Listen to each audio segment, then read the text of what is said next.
Everybody, this is James Durbin of Durbin, and you are watching CMS TV.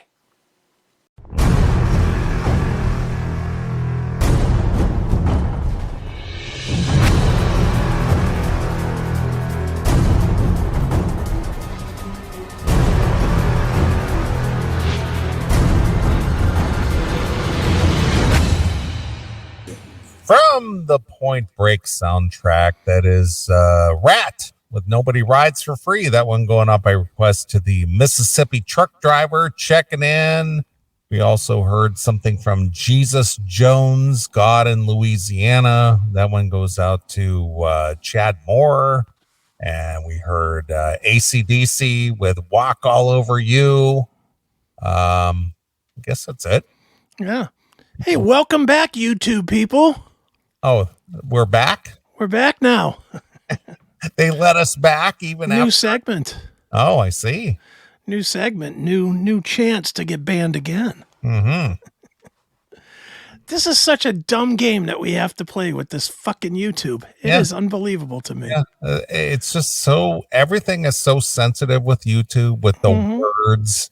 Yeah. Don't use certain words. Don't use certain segments. Don't talk about certain things. Yeah. And meanwhile, if I put that exact same segment that we just did up, the good time segment. Yeah. And I appeal it, it'll get suspended, but then I'll appeal it and then it'll get through as fair use. Yeah, well, because it's not a live person that's reviewing it. It's a algorithm who's monitoring every little thing that goes on, and then the algorithm triggers something and it pulls it off. Yeah, so it's just dumb. The whole fucking thing is dumb. Everything's AI, man. Yeah, and I just couldn't care less about fucking YouTube anymore. Yeah. Watch it on the website. It's always there. Right. So anyway, so enough about fucking DumbTube. What do you want to talk about? You got stuff, or you want me to bring stuff? Or if you have anything, go right ahead, because the request email is always full of shit. I always load up the emails with different stuff. Right. So if you have something you want to go with, go ahead. If not, I have tons of stuff to have here. I have a few little things here. Nothing that's too long, but I did want to bring this one up. All right. We haven't done a sexy story in a while. Ooh, is this Snatch Chat? Sort of Snatch Chat in a way. It's Snatch Chatty. It's almost, I'm going to call this Savior Snatch Chat. Oh. Because the snatch acting up saved this guy a life of heartache. Really? Yes. So, here's a story that somebody. Well, should I play the Snatch Chat bumper? Sure. Why not? There's a request in the chat room that we need a Snatch Chat bumper. Dude, I'm in a total fucking sexed up porn fucking drunk stupor tonight. I'm just ready to talk about pussy, pussy, pussy, pussy, pussy. Isn't that like the greatest word ever? Cunt. Roast beef. Pictures of snatch shoots. The snatch. You got 3 inches of moist skin flaps, and we'll do anything for that. There you go. That's right. Some snatch. So this got forwarded to me during the week. Should this segment be called "A Snatch Saves a Life"? It definitely saves a life. Yes. All right. This definitely, but this guy was pretty smart to right. save his own life, basically. Okay. You are going to love this story. It's one of those stories where the guy gets even. I love this. So here's the title of this story is Groom Exposes Bride's Affair with Brother-in-Law by Playing Raunchy Video at Their Wedding. Wow. Okay. A wedding in China turned into chaos when a groom exposed his bride cheating on stage. So wait a minute. So the groom, even though he showed up to the wedding and allowed the wedding to go on, he more or less just held what he knew about his bride until the wedding, just so he could embarrass her publicly? Yes. Wow. In front of her whole family. Okay. And this guy is fucking brilliant. Well, again, you know how honor and everything is really important to the Asian Yes. community. Mhm. This is a kind of a big deal over there, I guess, right? Yeah. I mean, It's a very big deal. I mean, you've been to Korea and, Yes. you know, you understand the whole Asian culture. At least you've experienced it I have, yeah. or witnessed it. Mm-hmm. It's kind of a big deal. The whole honor and family values and all that shit. Yeah. It's a huge deal. Okay. So here, the setup to this, I'm not going to read the article per se. I'll just tell you what happened, and then I'll show you the actual video. And I was very cautious to make sure there was actual video before I brought this, because I wanted to make sure it wasn't some bullshit that was just made up. You know, I wanted to make sure it was a real story. Right. So, and it definitely is a real story. And you said somebody sent this to you? Yeah, somebody, I don't even know where I got it from, I think it was like Twitter, actually. I think somebody sent it through Twitter. All right. And since that's not one of the ones I care about, I won't acknowledge who sent it, but somebody did. Okay. If they would have sent it through locals, I would acknowledge them. Sure. But they did not. They sent it through, like, I believe Twitter, so they get no acknowledgement. All right. No acknowledgement for you. We'll say Elon Musk sent it to you personally. Elon sent it over. All right. Elon, you know, you and I and Elon, we all kind of like hang out. That's right. Have lunch together. Elon, right. There's stuff that he filters out of Twitter and sends it over our way. So good on you, Elon. Yeah. So he hooked us up with this one. So as Elon sent, it's this video. So the video is of a this couple, and they're going to the altar to get married. Okay. Now the way this altar is set up is such that they're standing on a stage in front of all their friends and family, and over their head is a big giant screen. Like a big video screen. It's a big video screen. Big LED screen or some shit. Yeah. And as they're walking up, there's all these like it's either bubbles or hearts or something over their head. So it's probably hearts. It's tough to see because it's a fucking TikTok video, but it's some kind of thing. And then out of nowhere, you just hear the guy start going, you know, and next thing you know, you just see the screen light up, and it's like the brother-in-law railing the chick. How did this go again? And exactly what is that? Fuck my dick. Yeah, it must be, because I don't speak Chinese or so. Mandarin. Yeah, it's not the language I speak. I mean, I could go with the "Imishimi Pekpochi da Dashi." You know, I know what that means. Of course. It's the title of my book. All right. But so this is the setup. I will not bore you with the whole story about the thing, other than to tell you that this is just a video that came out. So let me pull the video up here. You're gonna laugh your ass off when it's quick. It's a long setup for just a quick, and then they cut it off, which, you know, it's one of those where they cut it off because the family's being embarrassed. Sure. But you can see exactly what happens here. So here's this.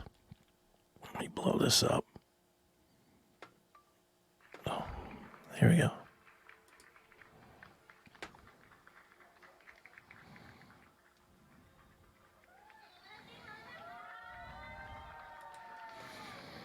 Can you see it or no? No. I'm not seeing a thing. Nothing's playing. Nothing's playing. What the hell? Hold, please. TikTok is the worst. A little testicle difficulties. Oh, TikTok is really difficult to work here. Oh, maybe it's a different page. It opened in a different page. Hold on. All right. Share screen.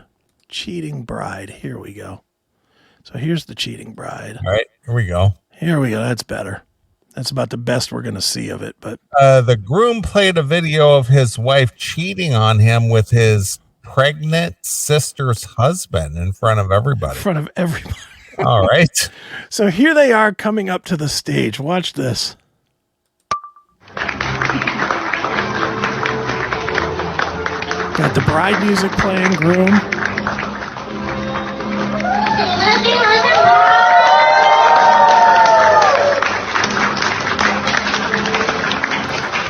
I'm going to stop here just for a second. You see this screen up here? Yes. That's the one to watch. Well, see, I'm just going to make a comment on me personally. This is me personally speaking. Yeah. I've been to several weddings in my life, and never once in my entire life of any wedding that I've attended Yeah. have I ever been compelled to sit there and clap like a seal. I've never done that once. Right. I mean, I'm just like, I hope you're not making a fucking mistake. I hope you're not making a fucking mistake. Right. That's too funny. All right, so here we go.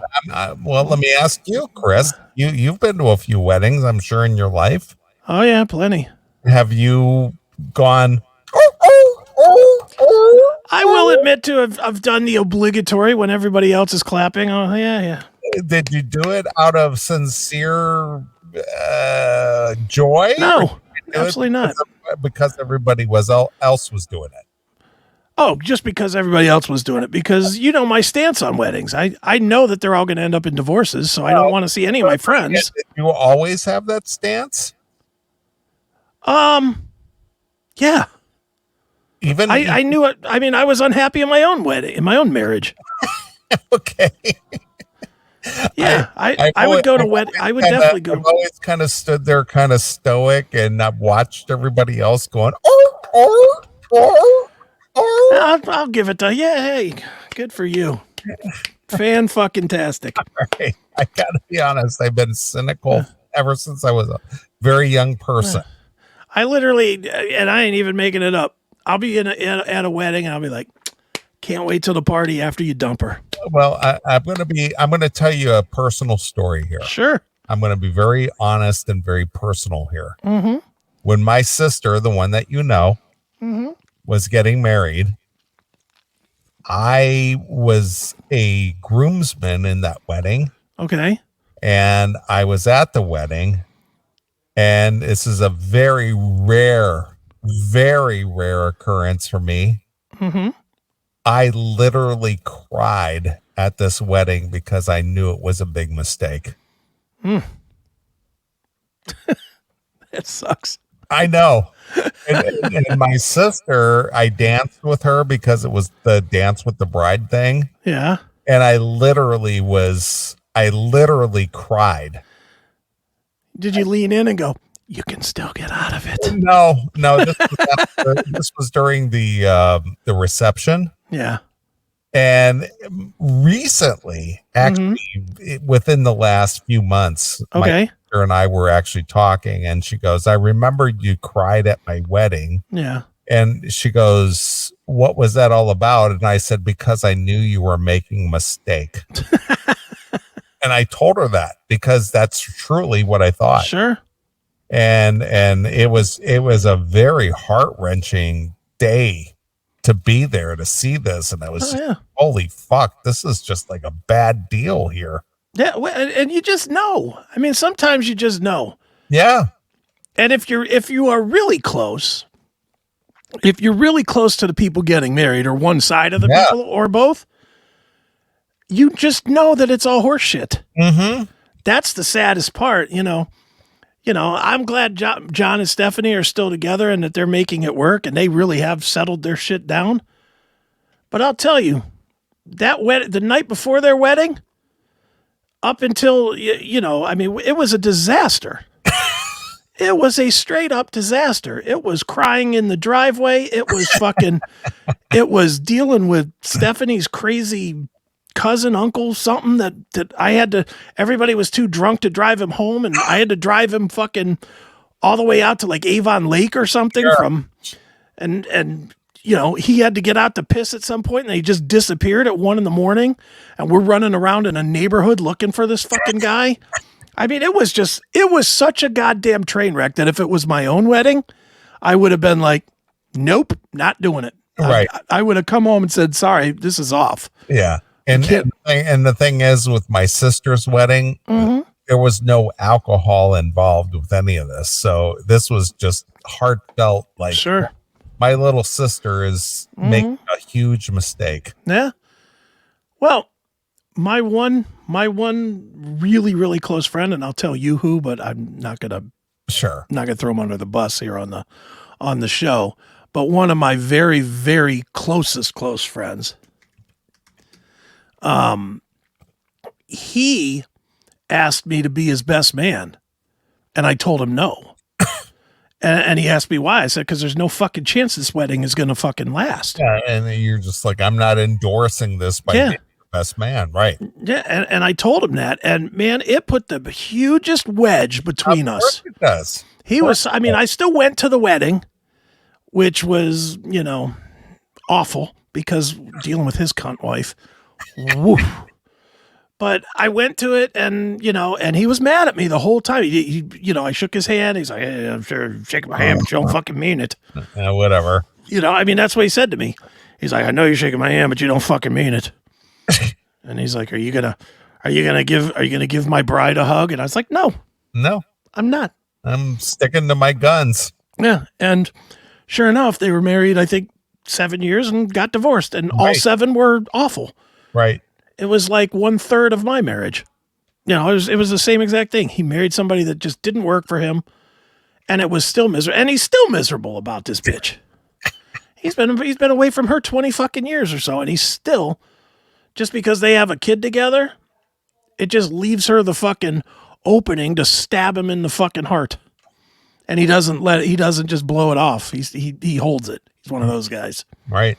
And it's like, I look at that as one of the best things I ever did, was saying no to being the best man on that. Yeah. It was fucking terrible. Well, one of your clients, who I stuck to my guns with, regardless of my personal thoughts on it. Yeah.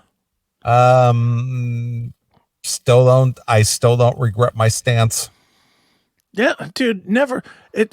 At the comedy show on Thursday. Yes. Of course, when they started talking about people that are married, people that are being divorced, John points me out. And he's like, the comedian guy's like, "How long were you married?" And I said the number, and he's like, "How long you been divorced?" And I said, 10 years. He's like, "You've been divorced 10 years and you haven't found another one? Why?" And I said, "Because she was a cunt." Fucking. Did you actually say I did. that out loud? I absolutely did. Did people gasp? No, they all laughed. The whole room laughed. They didn't gasp? No. At the use of the C word? No, because it was a Dave Landau show. Well, if I was YouTube and filming this, I would have canceled you. But yeah, it was pretty funny. The whole room exploded in laughter because I said, because she was a cunt. Wow. I'm offended at your words, Mr. Aiken. Yeah, it was a funny moment. I'm gonna have to review my terms of service. Okay. Concern. Well, I guess we're even, because I'm still reviewing my Silverback terms of service. We're even tonight. I said cunt, you said Silverback. I'm not sure which is worse. I'm sure cunt is pretty much worse. I think it just depends on who you ask. I guess that's true. I think there's some people would not like Silverback, actually. All right, Silverback sounds like you're rich. Yeah, right. I'm rich, bitch. I don't think that's the context that you meant it with Florida Evans. I've got a Silverback. I somehow think that was not the context you were using. No, you don't think? I don't, but I could be wrong. Are you determining my intent? I am not. It was said, it's up there. Whatever. All right. Let's get back to this cunty video. All right. So as you can see, they're making their way up to the stage. Got the video thing with like some kind of hearts or something up top. Yeah. Everything's all happy and joyous. Yeah. It's like Ren and Stimpy. Happy, joy, joy. Well, no, that's about to change. Here we go.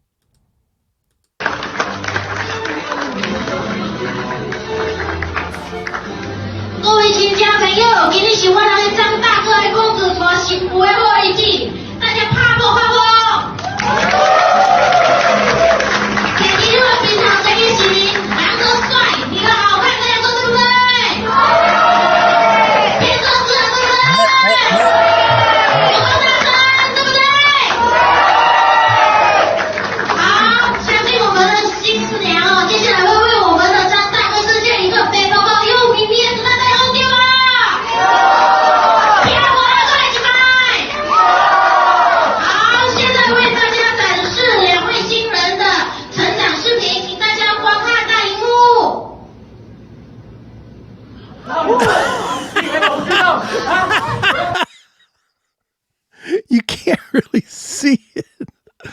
But hold on, watch this part right here, because if you watch the guy, as soon as the video pops up of her getting railed by the dude, he fucking pushes her like he's trying to knock her down.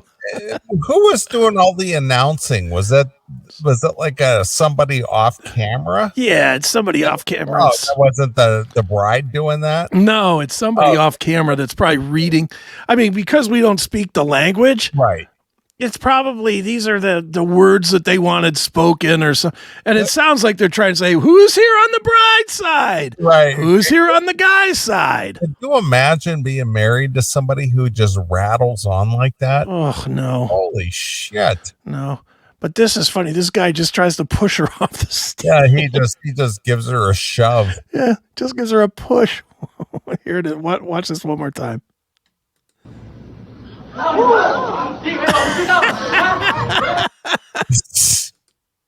And then they come, and here she is getting railed up on the top here. I know, but it's so funny how quickly people react and jump up on the stage. Yeah, stopping it. Can you even fucking imagine? Can't even imagine. But good for this guy. At least I support this 1,000%. Can you imagine holding on to that for what clearly had to be weeks or months? I mean, that's a hell of a secret to hang on to. No, but the whole thing is allowing the whole ceremony to go on. Yeah. And allowing people to actually come to this, place. Yeah. Well, who pays for that? Is it the daughter? Well, traditionally it's the bride's family who pays for the wedding. So in theory, this guy might have done this just to fuck the bride's family over. Maybe. As well as the bride, to make the bride have to explain to the family why they just dropped $20,000 or whatever on this shit. Wow. I mean, he knew he was doing this. Right.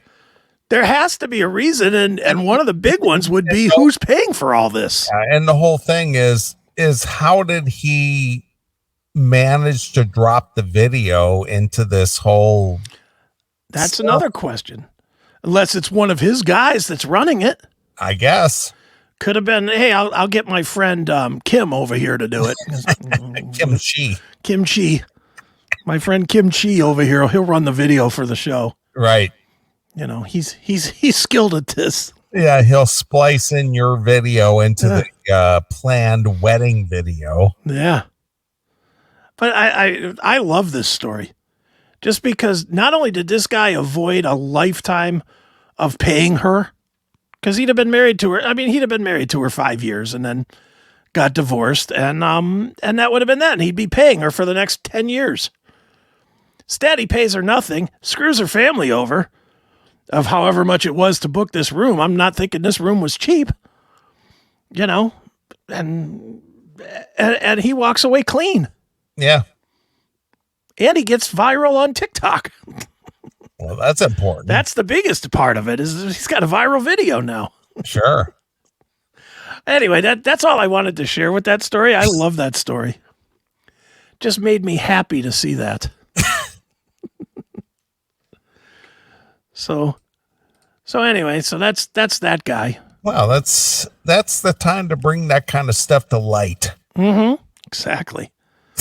Yeah. Well, so there you go. So if you ever catch your soon-to-be bride fucking somebody else, there's how you handle it. Right. You do it right at the wedding. That's right. You handle it right there.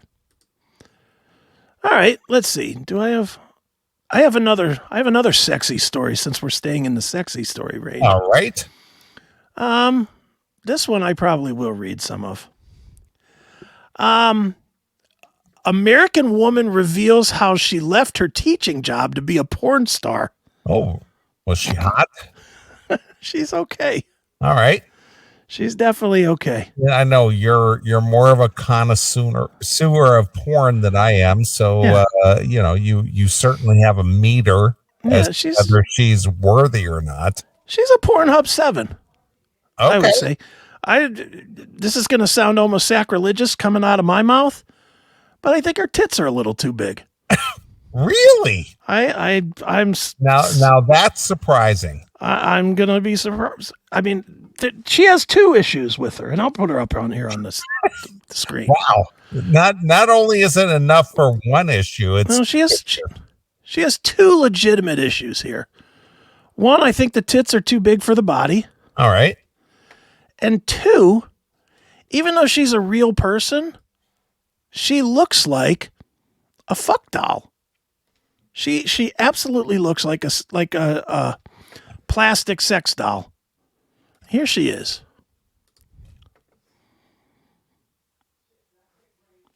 This is the whole thing. These very attractive women, they always get these horrible tattoos. See, I don't mind these tats. I knew you would hate these. I love those. I absolutely hate them. I love that. I mean, I personally, I don't think her tits are too big. Yeah, I don't know. They just seem too. They seem one size down would probably be better. You think? Okay. Well, regardless, I'm just not a fan of the tattoos. Sure. I just don't like them. That's just me personally. But,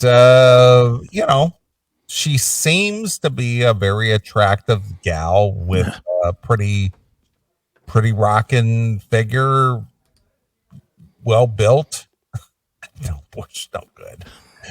But that teeny little string bikini that she's wearing. Mm-hmm.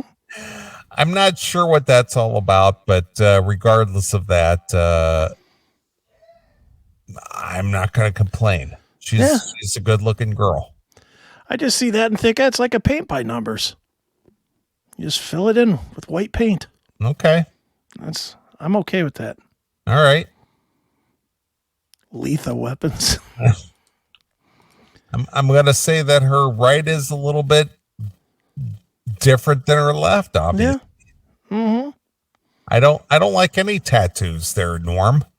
I don't care if it's a CMS tattoo or whatever. I'm just not digging the tattoos on chicks. Just don't dig it. I'm not a I like Deep Cut. That was a good one, Deep Cut. That's funny, yeah. See, I've met Deep Cut. I've sat and had drinks with her. She's a cool chick. I like her. Those portions are just about right. Just a little bigger pussy lippage would be All better. right. Well, you can't quite tell, but all right. Getting some evaluation here. Mm-hmm. Ashley Jugs. All right. She vandalized her own body. Yeah. No, I just don't like the tats. Yeah. Don't dig it. Well, there she is. We can leave that All right. on the screen for a while. Okay. As I read to you her story. All right. A teacher turned porn star revealed how her Catholic school job made her feel apart from God, but claims the religious figure told her to go into the adult industry. So God told her to be a porn star. Well, she doesn't look like a godly woman. Okay, for one thing. I mean, she's got the whole Kim Kardashian vibe going on. Mm-hmm. So she doesn't look like she's somebody who's, down for serving God. She looks very I don't know what you want to call materialistic. Yeah. She doesn't look like she's subservient to a God thing. You don't see her in a nun's habit? No. She looks like she's like a OnlyFans type person. Exactly. That's what she's all about, which is fine. I have no problem with that. If dudes want to pay money to see her diddle her bean or something, whatever. But she's kind of built for that. Yeah. Facials for Jesus. I will say I did look her up on Pornhub, and if it was her, which I think it was, needs better skills. I think God would have done a better job. Right. But anyway, as the story goes here, Courtney Tilia Well, of course, her name is Courtney. Yeah, Courtney Tillia. All So right. if people want to look her up on Pornhub, Tillia, Right. said she was raised a good Christian girl. Was she? Apparently so. Yeah. And she found work as a teacher at a Catholic school, but never truly felt happy. She doesn't look like your typical teacher at a Catholic school. I can say for an absolute fact, when I went to Walsh Jesuit, none of my teachers looked like this. No. None of them did. Catholic school teachers don't get porn tattoos. Well, you don't know that. You never saw them before. Now they're showing everything. I would agree, but my point is that she does not look like some kind of conservative, good religious girl. I don't know. I'd be thanking God myself if I was fucking her. I would. I'd be like, thank you, Jesus. All right, here we go. The Los Angeles woman said her religion and her husband, Nick, helped her turn. She's married. Yes. Oh, she's a good married girl. Yeah, she's a good married Christian. Her husband, Nick, and her religion helped her turn to working as an adult entertainer. They helped her turn to that. They certainly did. Okay. Before I left teaching, I felt super disconnected from myself and also God. Yeah, I can't only imagine. Now, that was when she was a teacher. Oh, well, she's serving the dark side for sure. Oh, well, she felt disconnected from herself and God when she was a teacher. All right. I didn't know what my life's purpose was or how I was meant to help others, the 36-year-old told the Daily Star. Blow a load every time I see her. That's right. All right. When I started connecting to myself and to God in a different way than what had been taught in church, I kept hearing and feeling the nudge to help liberate women from their sexual shame. Well, I'm going to admit that. I mean, she has no shame at all. None. She said she felt so much sexual shame of her own initially and felt triggered during a photo shoot with other porn stars. So she was at a photo shoot with other porn stars. That's what they're saying. Which indicates to me that she considers herself a porn star. Now she does, yeah. All right. Yeah. Courtney said that when she started in the industry, she felt the judgment society and religion had placed within her about being a sexual being. Okay. So she felt judged. No shit. Yeah, you're fuckable. Let's just put it that way. You're fuckable. When you're taking a dick in the ass on camera, that's going to be what I perceive you as. I'm not going to perceive you as a good Christian lady. Yeah, a good Christian school teacher. I'm going to perceive you as the chick I'm jerking off to. Mm-hmm. That's what you are. When she came to terms with it, she said she felt lied to, but her new life made her feel holy and sacred. I bet the holy part rings true. Several holes that I'm sure. Right. She now wants to help other women feel liberated, saying God's plan was now abundantly clear, and her way of serving him was being a porn star. This is my way of serving, Courtney explained. I'm living my life as an example of being fully out in the open and unapologetically expressed, not against God, but completely with God. Okay, so God endorses porn stars. Yeah, apparently so. Okay, fair enough. She said she felt closer than ever with God in her new career, despite what others might see. All right. So Jesus also rode a Harley. Yeah. Well, here's the part that makes the God part a little easier to take. Courtney's new career sees her pull anything from $30,000 to $150,000 a month. Wow, that's a nice living. thanks to her 18,000 subscribers. Nice. So yeah, I'd imagine she does feel much better about herself now. She's making 150 G's a month. Right. What is that old saying? Sex sells? Yeah, well, it certainly does. It does. Mm-hmm. So anyway, that's it. That's Courtney Tilia. I just thought you might enjoy the story of Courtney Tilia. All right. Who's a good Christian woman. All right. You know. It reminds me of a Typo Negative song, Christian Woman. Yeah. Well, there's your out for this segment. You can play that song. Sure. But that's what's going on out there. Is apparently doing porn is good for your Christian values. Well, because she looks like a wholesome teacher. Right. She would be one of those who would get busted for having some kind of sexual relationship with her 12-year-old student. Mm-hmm. And Judge Aiken would have to rule on her, and he would probably have to say, you'll have to have personal counseling sessions in my chamber. That's right. There's no question about that. What is this whole deal with? I'm trying to cover up what's obviously apparent, or let's just use the old term, the elephant in the room. Yeah, I don't know. You're not some conservative Catholic teacher girl. I mean, obviously you just want to go out there. If you've got it, you flaunt it. Yeah. So are those natural or are those enhanced? Those tits? Yes. Let me look at another picture too. I think they're enhanced. Okay.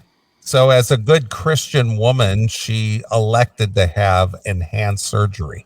I think.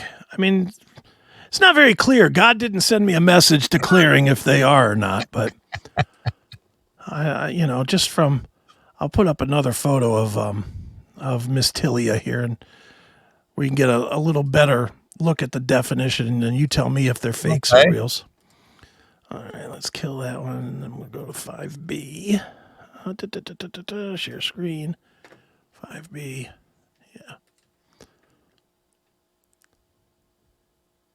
I'm thinking fakes.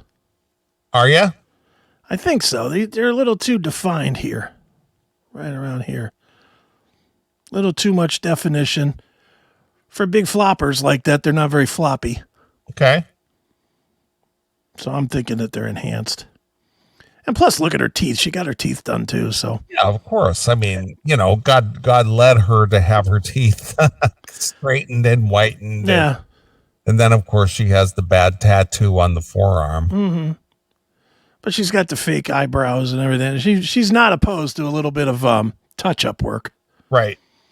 So I'm thinking definitely enhanced. Well, God is good. Yeah, he is.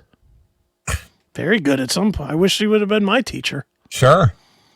My God. Can you imagine if you're 14 years old, this was your teacher? You would beat off at home every night to your teacher. This is not teacher material. I mean, this is what Van Halen sung about almost over 40 years ago is Hot for Teacher. That's right. Yeah, I mean, it's really, really, really bad. She's a bad girl. I mean, is she a descendant of Meg Tilly with the big boobies? No, she's Tilia. Oh, Tilia. Yeah.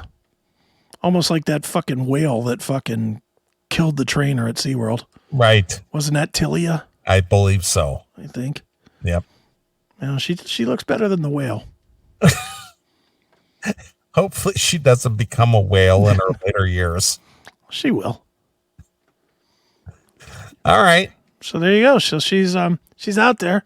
Again, Courtney Tilia, if you want to look her up on the porn sites. Yes, we're aware that Jennifer Tilly has big tits. Yes. We're definitely aware of that. That's kind of the, That was the joke. That was the joke.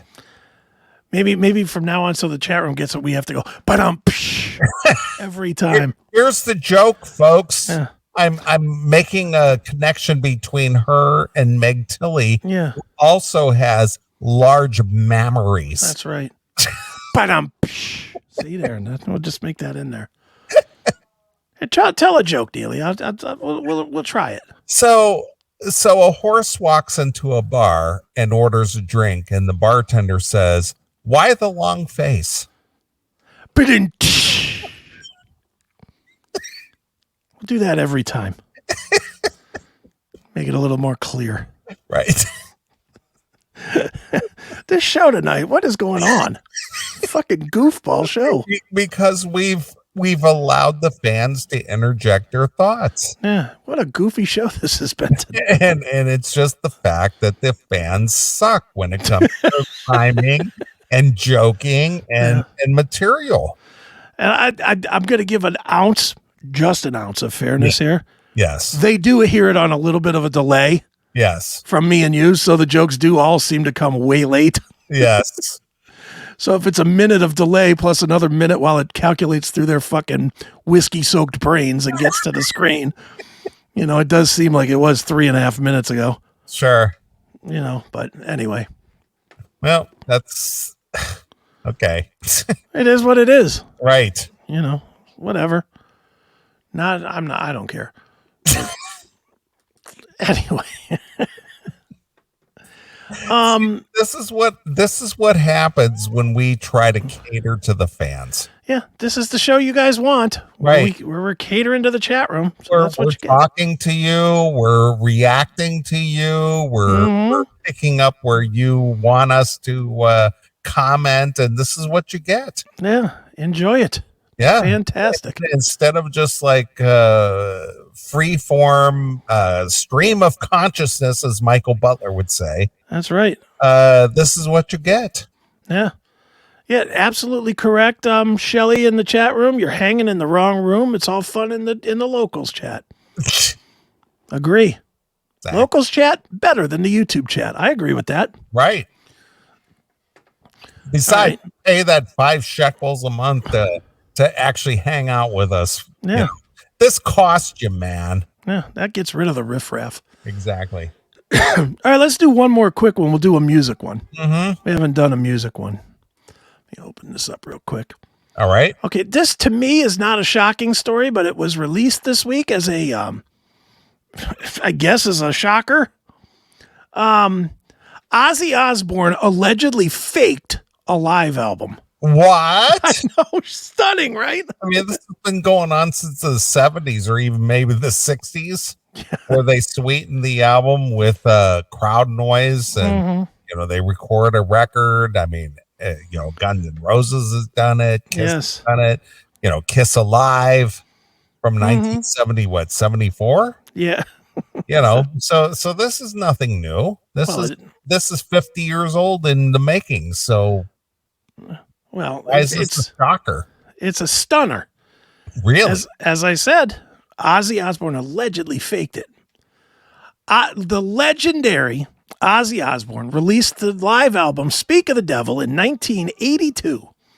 So why are we talking about something 41 years old? I have no idea. Right. But consisting of Black Sabbath renditions after his first 2 genre-defining solo albums. The record made it to a platinum certification in the U.S. and marked the singer's sole effort with guitarist Brad Gillis. Yeah. Following the death of the iconic Randy Rhoads. Okay. However, like in many cases throughout Ozzy's discography, the recording process was not at all straightforward, according to producer Max Norman. In an interview from a while back, I don't even know why can't they say from when it was? But well, let me interject something here. Sure.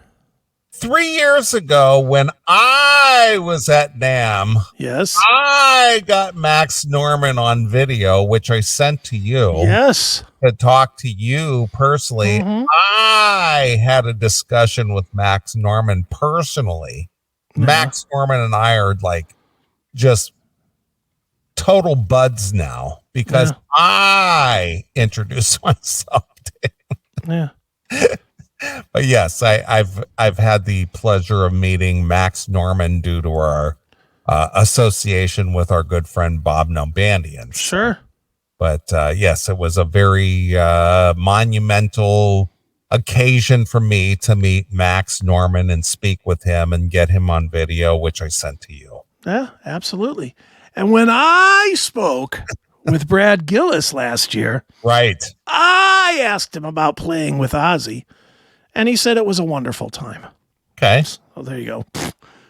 And that was the extent of it, because I wasn't going to talk to Brad Gillis about something 41 years ago. Sure, of course not. So, anyway, in an interview from a while back, Norman went on to state that most of the live vocals from the singer were, in essence, fully re-recorded in the studio, as Ozzy was unhappy with the original result. All right, and that happened quite often. Happened all the time. The producer said, first of all, it was a contractual obligation to Jet Records to give them a couple of more albums. So this was sort of a cooked up device to get out of there and just get it dealt with and get off Jet Records. Ozzy had that band together. Brad, of course, a great player. Brad, I think, learned all of those songs in about 2 nights. He went down to Lower Manhattan, the Ritz, today called Webster Hall, and we had a recording truck outside. I said to him, look, we're doing this in a hurry. Let's record the whole set in the afternoon. And then we got some takes, and we had to substitute some stuff. I've gotten some material to draw from. So we did do that. They played great in the afternoon. Yeah, they did a show with nobody in the audience. And actually, on the album, I think about 5 of those songs are taken from the afternoon. They're cut in, and I had to recreate the whole thing, I guess. It just says recreate the whole. Norman added, and then the other part of the story was Ozzy, of course, wasn't that happy with vocals. So we went to the record plant. We were there for about 4 days and mixed the first side. Ozzy would come in and redo the vocals, mixed it, and sent it to the cutting engineer. And then the next day we came in and did the second side. Ozzy redid the vocals, mixed it, and sent it over to the cutting engineer. And then listened to the first side when we got it back from the cutting engineer. So in 4 days we did the whole 4 sides. When questioned if the vocals were all re-recorded during this process, the producer said, for the most part, they're re-recorded, yes. That was really all we were worried about. We were trying not to get caught. I mixed on these tiny little speakers and just mixed in a hurry. We did everything in a real hurry, and we banged it out, and I didn't listen to it for probably 6 months because I was so afraid to listen to it. I knew that we did so much to it in such a hurry, and I was really in trepidation about listening to it.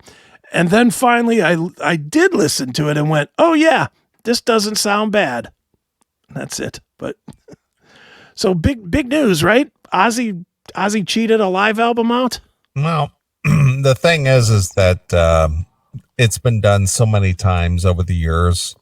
Of course, if you've ever listened to Dokken Live from the East, yeah, mm-hmm. they redid all of George's guitars on that. Sure. The guitar parts on Live, Beast from the East. Mm-hmm. Those are re-recorded George's parts in the studio, right? Because he didn't like the live performance. Yeah. Guns N' Roses, GNR Lies. Yeah, same thing. Same thing. That was all recorded in the studio, and then they sweeten it up with audio tracks with live audience. Right. Same thing with Kiss Alive. And Alive 2, I believe. Alive 2. Yeah. It's not new. They've been doing this for decades. Yeah, but apparently this is a story. So to hear this, that, the Ozzy Osbourne record with Brad Gillis on guitar. Mm-hmm. Geez, what a surprise. Yeah, it's stunner. Yeah. So anyway, that's all there is to that. But Max Norman selling out Ozzy for whatever reason. No, I just think he was just being honest. It's like, Yeah. it's 40 years in. Well, what do I got to lose at this point? Yeah, I don't think I'm going to hurt Ozzy's career at this I point. don't think so, because Ozzy's pretty much like 1 foot in the grave at this point. What are you going to do to me? Yeah. You know, under the graveyard, as he sang on the last album, right? right. So I have behind me right here. Mm-hmm. I have the CD with GNR Lies that released to the public with the audience sound, right? And I have it without the audience sound. Yeah, mm-hmm. It's the same recording. They just threw the audience sound in there. Yeah, just yeah, exactly. So you hear a lot of whistling and clapping and whatever, and it's not live. Yeah. Somebody asked over here about Worldwide Live by Scorpions. Yeah. Is that what, I don't know that's, it's definitely sweetened up because the sound is too perfect. Yeah, of course. But I don't know. I mean, I've seen Scorpions and I saw them on Blackout Tour. That's kind of what they sounded like. I mean, they were just on fire on that tour. Or on Love at First Sting, rather. Not Blackout, but... they just sounded really, really great on that tour. I'm gonna make a bold statement here. Whoa! Look out! Strap in, people. I think that the only live true to life live album that you're going to listen to that I'm aware of. I know there's plenty of them out there. I'm just not saying that this is the only one. The one that with Van Halen and Tokyo. Yeah, I mean, because sinking boat. Recreate suck worse than that. That's as live as it gets. That's as suck as it gets. That is definitely straight from the board. Exactly.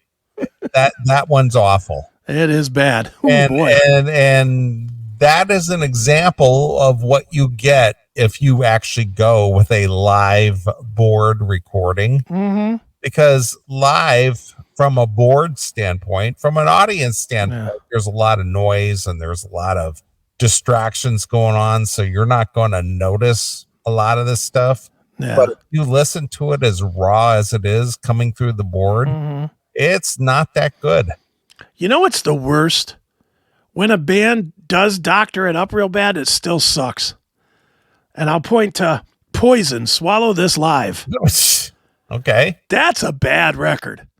And it's clearly doctored. Clearly. I mean, it's almost obviously doctored in some spots. And I mean, it still sounds bad. They just don't sound very good. And it's like, oof. I remember when that came out, and I mean, I had seen Poison a couple of times. They had opened one of the weirdest shows ever. Fucking Anthrax opened for them, which was weird, but that is a weird. It was some festival thing before they were like festival things. It was just some thing in Oakland or LA or somewhere that I went to, and Anthrax was on the bill and Poison was on the bill. It wasn't like Poison with Anthrax opening. It was like several bands played, and those two. I don't even remember what it was, but it was something weird. And I just remember seeing that, and Anthrax just murdered. I mean, absolutely murdered. And then Poison with their fucking, Lord, gonna let it pray. I was like, ooh, this is suck. It was really bad, but. Sure. But I just remember when they put out that live album, it was bad. And you can hear that it was clearly studioed, very clearly studioed up. So, anyway, that's not news. No, not news. Forever. Yeah. I mean, I think the most iconic one is in the hard rock genre is obviously Kiss Alive. Oh yeah. Because it's been documented and talked about. And it's just like, this wasn't live. We did this in the studio and we added crowd noise. Yeah. And let's just be honest. They were putting out live records to sell live tickets. So it better not sound like shit. That was what they wanted to convince you that if you went to a live show, that's what you got was this great show. Of course. So they would fucking fake it. Sure. And most of the bands were close anyway. Honestly, I mean, how many bands I mean, we've been to a zillion shows, so there's probably a bigger number than most people. But percentage-wise, what do you think the percentage is of bands that have just been awful versus bands that were really, really good? And I don't even want average. I want really good. So average and below, that's the percentage I'm looking for. I'm going to say probably 70%. Are average and below? Yeah. Real. So you've only really thought 30% of all the shows you've done have been great. I'm going to say that there's always been some issues with live performance. Okay. See, I would be like totally the other way. Really, 30, 70. I would probably be even higher. 80% of the shows I've seen, I've thoroughly enjoyed. Well, I'm not talking about an enjoyment standpoint. Well, I mean, from the sound standpoint. Yeah, but the thing is when you're in the audience and you're just kind of enjoying the crowd noise and the band and all this other stuff, you don't realize what the soundboard is picking up. Oh, no, that's what I'm saying. I'm not talking about recordings. I'm talking about just going to shows. Oh, going to shows. I'm going to say that, I'm going to say the majority of the shows that I've been to in my life, which I've been to hundreds, are probably in the 90 percentile. That's, I would say, probably a good 80. If you were able to analyze them from a soundboard standpoint, you'd probably go, holy shit, this is what you listen to? Mm-hmm. No, and I agree with that is... it's the same reason that you watch a YouTube video and the band looks like ass, and then you actually go see the band, and it's like, this is pretty fucking good. Yeah, of course. Because you need the amplification and you need the bass shaking through your fucking ribs and everything. You need all that. It's an experience rather than the actual pristine performance. Yeah. And Norm in the chat room real quick. Yes, Crypt Kicker does have a live album. All right. So, but I would say for me, a good 80% of the shows that I've seen have been strong. I'm going to agree with you there. And live albums, I know you don't like them at all. You never listen to live records. I listen to some of them, but I'm not a big fan. There's never a time that you reach for that first. No. If you have thought that you want to hear, I don't know, LA Guns, there's never a time that you're like, hey, where's that live record? You've never done that. I agree. You will go to whatever, the first two records or whatever. The studio recording. Yeah, you ain't going to. Yeah, I'll agree with that. Yeah, I every once in a while I like a live album, but I do like a live song here and there. Like I like when I'm listening to a playlist and a live version of something comes up. I'm like, okay, that's pretty cool. But yeah, whole album, because by the midway point, you're like, all right, I'm not there. So I don't need to hear this fake crowd noise, and I don't need to hear. Is there anything worse on a fucking live record than a drum solo? A drum solo on a fucking record stinks. Only if you have the big lights. I'm saying on a CD or something. I know. I'm just sitting there with your headphones on. Just fucking move on. That's a visual. Yeah, it definitely does not work in audio. Never has, never will. And I don't even care if it is Rush, whoever wrote that, wherever that is. I can't find it now, but even Rush, fuck the drum solo. The room is just moving too fast. It's too fast. Yeah. If you'd have put it in super chat, I would have pulled it up, man. Right. All right. Well, let's play a couple of songs. We'll come back and we'll wrap up the show. Okay, sounds good. All right, since you brought up the Poison live, Swallow This Live release. Yeah. I'm going to play Ride Like the Wind. Oh, great. Swallow This Live, man. Great. We did the whole piece on the Ozzy thing, but you're going to go to the Poison instead of the Ozzy. All right. But I can play the Ozzy, too. I'd much rather hear the Ozzy than the Poison. Right behind it. Oh, wow. Talk about opposite ends of the spectrum. Jesus. Of course. Because this is what you enjoy the most. Yeah. Sure it is. All right. Well, we'll play the Poison and some Ozzy and we'll come back. All right. Sounds good. All right. Here it is. It's Poison. Open up and say, live or whatever the fuck they call it. Swallow this live. Yeah, swallow this live, bitches. Yeah. Ride Like the Wind exclusively here on your classic metal show. Hey, this is Brett.